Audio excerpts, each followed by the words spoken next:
प्यारे बच्चों नमस्कार।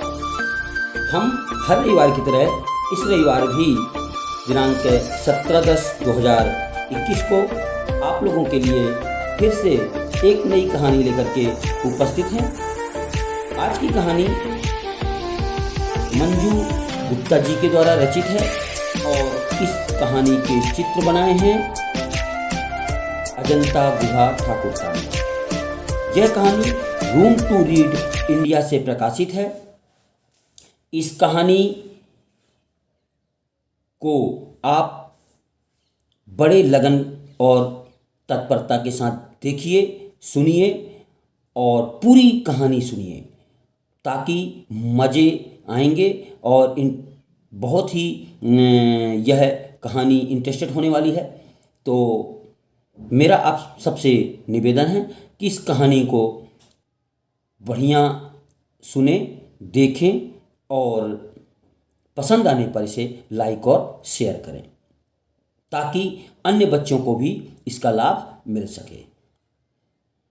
आज की जो हमारी कहानी है यह भारतीय परंपरा को जीवंत करने वाली है।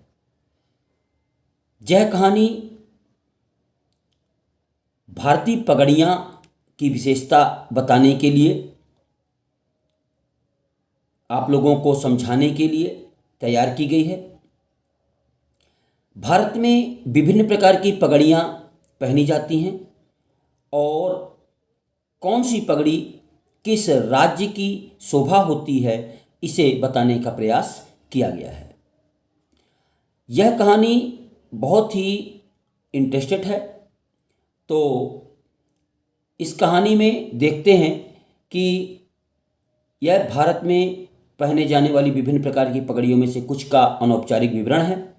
यहाँ पगड़ियों का मानवीकरण किया गया है और इस कहानी के चित्रों को चमकीले रंगीन चित्रों से सजाया गया है। तो चलिए शुरू करते हैं आज की कहानी। हमारी आज की कहानी का शीर्षक है अनोखा संसार। अनोखा संसार। तो लीजिए सुनिए इस कहानी को और मजे कीजिए। राजस्थान के एक गांव में हर साल सीताबाड़ी का मेला लगता है। इस साल मेले में लालचंद्र ने पगड़ियों की दुकान लगाई। उसने बेचने के लिए तो राजस्थानी पगड़ियां रखी, पर भारत में पहने जाने वाली दूसरी पगड़ियों से भी अपनी दुकान को सजाया। तरह तरह की पगड़ियों की वजह से इस दुकान की बातें सभी जगह हो रही थी। मेले में भी और आसपास के गांव में भी तरह तरह की पगड़ियों को देखकर लोग अचरज में थे। धीरे धीरे रात गहराने लगी। झूले और मिठाइयों की दुकानें बंद होने लगी। लालचंद भी अब थक चुका था। उसने पगड़ियों की दुकानें बंद करने की सोची और उसने दुकान बंद कर ली और सोने चला गया। अब पगड़ियां बिल्कुल अकेली थी।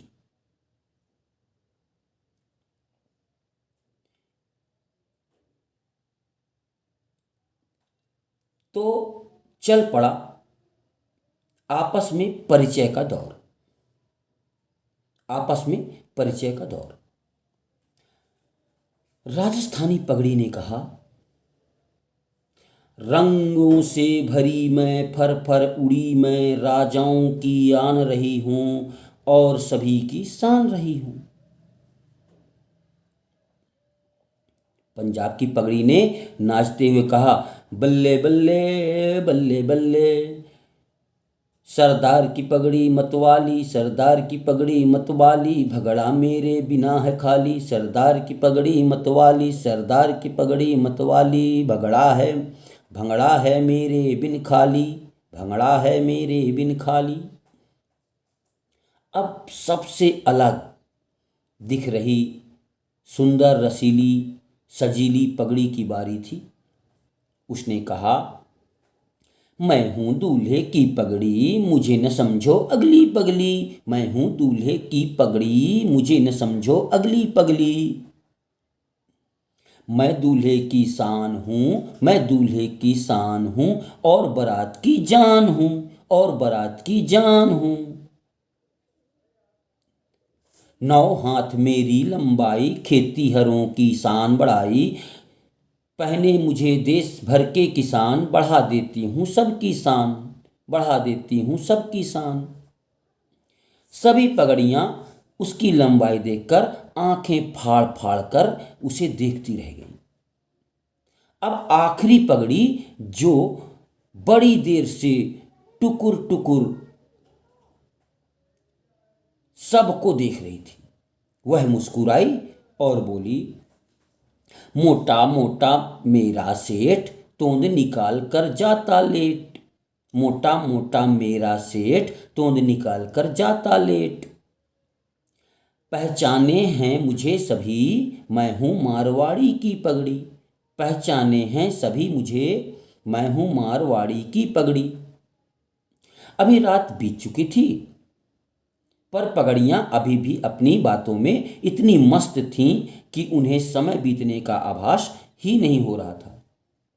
पूरा मेला सो चुका था, पर पगड़ियों की दुकान से बतियाने की आवाज़ें अभी भी आ रही थी। सुबह हो गई। लालचंद्र सोकर उठा और दुकान का पर्दा हटा दिया। धीरे धीरे बच्चों की भीड़ दुकान के सामने इकट्ठी हो गई और लालचंद, पगड़ियाँ और बच्चे सभी बहुत खुश थे। तो देखा प्यारे बच्चों, किस तरह से पगड़ियाँ आपस में बातें करती हैं, और बातें हमने उनकी सुनी, किस तरह से उन्होंने एक दूसरी पगड़ी को अपनी पहचान बताते हुए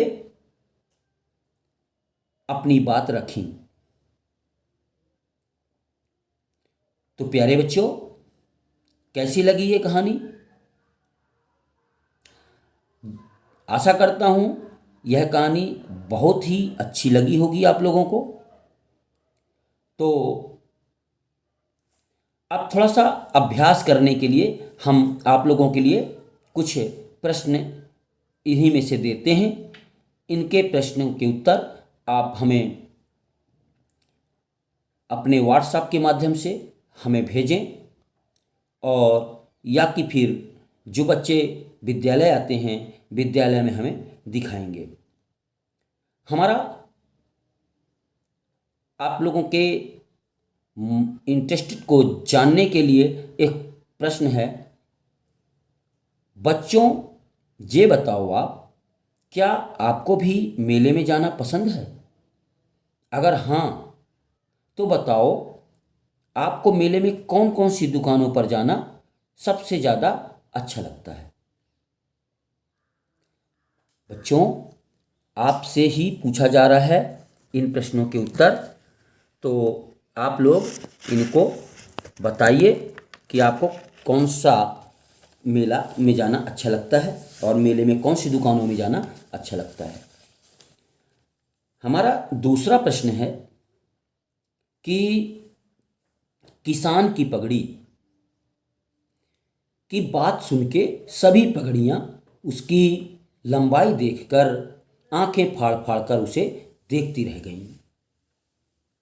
बच्चों, आपको क्या लगता है, सभी पगड़ियाँ अपने मन में उस समय क्या सोच रही थीं? इन दोनों प्रश्नों के उत्तर आप हमें हमारे व्हाट्सएप, हमारे ग्रुप पर ज़रूर भेजें, और यह कहानी अगर आपको अच्छी लगी तो इसे ज़रूर अन्य ग्रुपों में शेयर करें और लाइक करें, ताकि अन्य बच्चों को भी इस कहानी को सुनने का अवसर प्राप्त हो सके। धन्यवाद प्यारे बच्चों। हम फिर अगले रविवार को फिर से आपके सामने उपस्थित होंगे। मैं दिलीप कुमार मिश्रा, प्राथमिक शिक्षक, शासकीय प्राथमिक विद्यालय अमलई, जन शिक्षा केंद्र बसकुटा, संकुल करकेली, जनपद मानपुर, जिला उमरिया से आप लोगों के समक्ष उपस्थित हूँ। फिर अगले रविवार को फिर उपस्थित होऊंगा। तब के लिए मुस्कुराते रहिए, हंसते रहिए और घरों में रहिए, सुरक्षित रहिए। जय हिंद, जय भारत।